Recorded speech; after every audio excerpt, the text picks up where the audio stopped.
in a way, yeah. So what is it like going from, because I know you were living in Austin and then you made the decision to join the family business. So what was that kind of like for you? Because that can be a daunting transition given that, you're now joining your family business. It's on some levels point of no return, right? It's like, Certainly, yes. yeah, Yeah, you can definitely see as when you start working for a family business, it's almost like this is the one shot you have at it. Because if it doesn't work out, if like you can't get the dynamics right inside the workspace, yeah, and you don't work well like with the family, yeah, it can be like okay, maybe I need to step back, do my own thing, just right, because it's not working. right. So it is. But you really want it to work when you're in it. Of course, yeah, For sure, yeah. yeah. It's because you want to keep it going. Exactly. You've been told about this when you were a child, like, oh, this is what my dad did and his dad, so you want to like, oh, I want to do it too. Right. But Right. you want to keep it going. Yeah.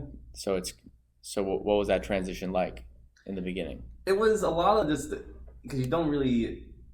I didn't go to school for it, so it was Right. almost starting from square one. There really is no kind of school for what you do.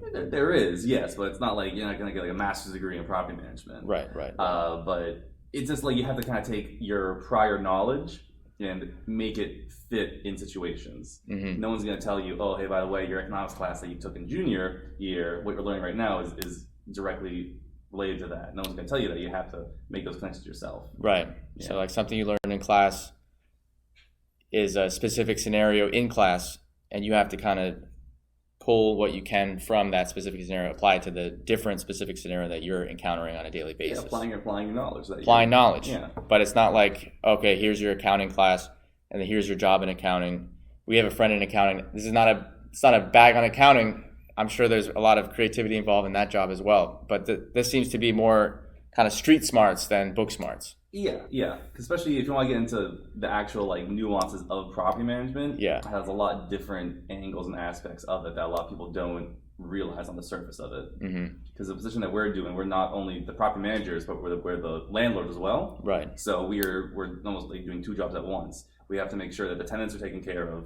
All those aspects are done, like the leases, like the showings, but also we're maintenance crew as well. Right. We have to make sure the apartments are up to code. We have to make sure it's presentable and nice, structurally sound.